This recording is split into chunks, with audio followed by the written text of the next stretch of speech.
Hello welcome guys. तो कैसे हो आप सब? तो आई होप सब बढ़िया होंगे। तो फाइनली आ चुके हैं न्यू वीडियो के साथ। तो आज की वीडियो में हम बात करने वाले हैं Xiaomi के Redmi Note 30 सीरीज के बारे में, जो कि चाइना में लॉन्च हो चुका है। तो बहुत जल्द इंडिया में भी लॉन्च होते हुए आपको देखने को मिल जाएगा। अभी चाइना में हाल ही में लॉन्च हुआ है, तो यहाँ पर जो इंडिया में लॉन्च होगा आई थिंक ये 1.5 से 2 महीने के अंदर ये इंडिया में भी लॉन्च होते हुए देखने को मिल जाएगा।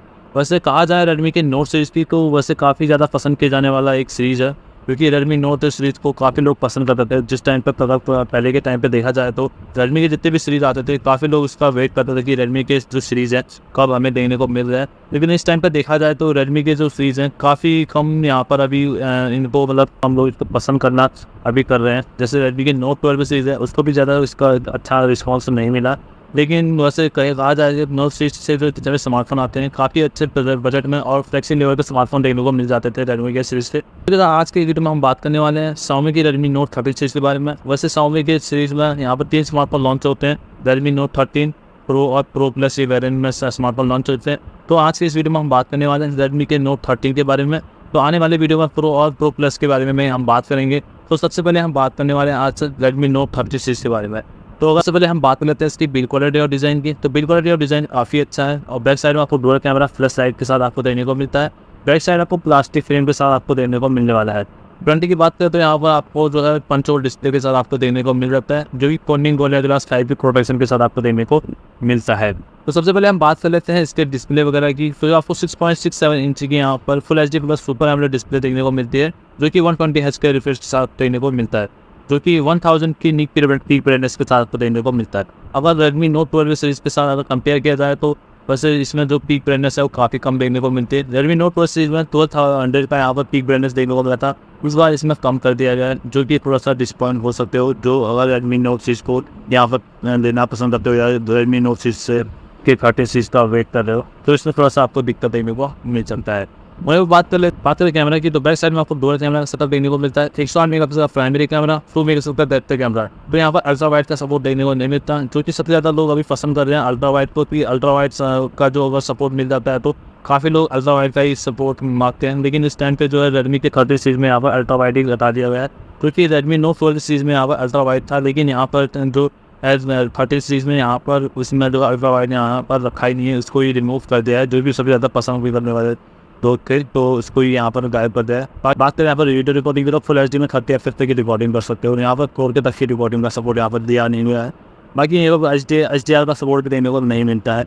साथ ही यहाँ पर बात करें सेल्फी कैमरा की, तो यहाँ पर फ्रंट कैमरा और 16 मेगापिक्सल का प्राइमरी कैमरा देखने को मिलता है, जो कि आप फुल HD में 30 FPS तक की रिकॉर्डिंग कर सकते हो, क्योंकि डिसेंट सा कैमरा है। बाकी अगर कैमरा वगैरह अगर देखा जाए तो पिक्चर क्वालिटी आपको डिसेंट सा पिक्चर क्वालिटी देखने को मिल जाएगी। अगर नॉर्मल यूज़ के लिए अगर लेते हो तो आपको कैमरा में कोई दिक्कत देखने को नहीं मिलेगा, डिसेंट सा है। बाकी आपको अगर डिस्काउंट होगा तो यहाँ पर अल्ट्रा वाइड को लेकर होगा। देखते हैं कि इंडिया में जो लॉन्च हुआ क्या इसमें अल्ट्रा वाइड देखने को मिलेगा या यही रहने वाला है, ये अभी कंफर्म नहीं है। तो इंडिया में जो आएगा फिर उसके बारे में हम बात करेंगे कि क्या इसका रहने वाला है। बाकी बात कर लेते हैं इसकी परफॉर्मेंस की। तो परफॉर्मेंस में भी आपको डिसेंट सा परफॉर्मेंस देखने को मिल जाएगा, क्योंकि इसमें आपको मीडियाटेक का डायमेंसिटी 680 का प्रोसेसर देखने को मिलता है, क्योंकि 2.4 गीगाहर्ट्ज़ पर आपको देखने को मिलता है। 6 नैनोमीटर पर आपको देखने को मिलेगा। 6GB 128GB वेरिएंट में आपको देखने को मिलता है।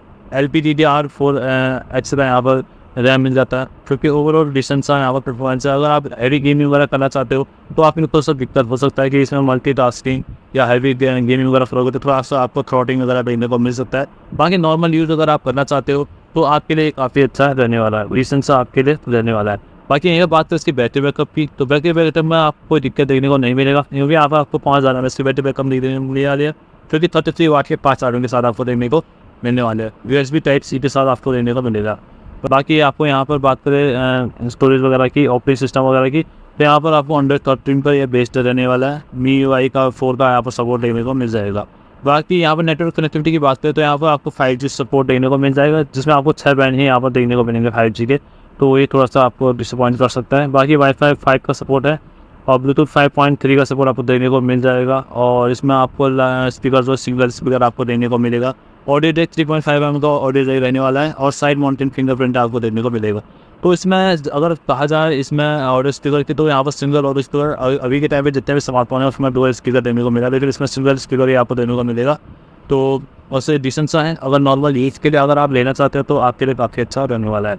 बात करते हैं इसकी प्राइसिंग वगैरह। वैसे तो चाइना में इसका प्राइस जो है 13,000 के अराउंड यहाँ पर लॉन्च किया गया था, जो कि काफ़ी अच्छे प्राइस में यहाँ पर लॉन्च किया है। तो इंडिया में हो सकता है ये 15,000 या 16,000 के बजट में लॉन्च हो। अगर आप इस स्मार्टफोन को लेना चाहते हो, अगर आपको एक नॉर्मल यूज़ के लिए ना हैवी गेमिंग नहीं करना, नॉर्मल यूज़, कैमरा वगैरह ठीक ठाक, डिस्प्ले अच्छा खासा और आपको बैटरी बैकअप कंडीशन से आपको यहाँ पर देखने को मिल जाता है, तो आप अगर ऐसे लेना चाहते हैं तो अगर आपको ये 15,000 के अराउंड या 15,000 से कम बजट में आपको मिलता है तो आपके लिए काफ़ी अच्छा रहने वाला। अगर 15,000 से ज़्यादा के बजट में आपको ये स्मार्टफोन मिलेगा तो ये थोड़ा सा आपके लिए डिस्काउंट होगा, क्योंकि 15 से 16-17,000 के बजट में आप और भी काफ़ी अच्छे स्मार्टफोन देने को मिल जाएंगे, जिसमें आपको अल्ट्रा वाइड भी देने को मिल जाएगा, डिजिटल सा स्मार्टफोन देने को मिल जाएगा। देखते हैं कि इंडिया में किस प्राइस में लॉन्च होता है।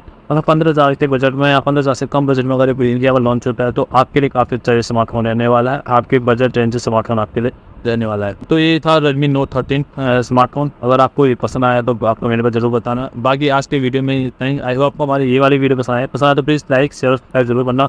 तो मिलते हैं ऐसी और भी वीडियो के साथ, तब तक के लिए ओके बाय बाय।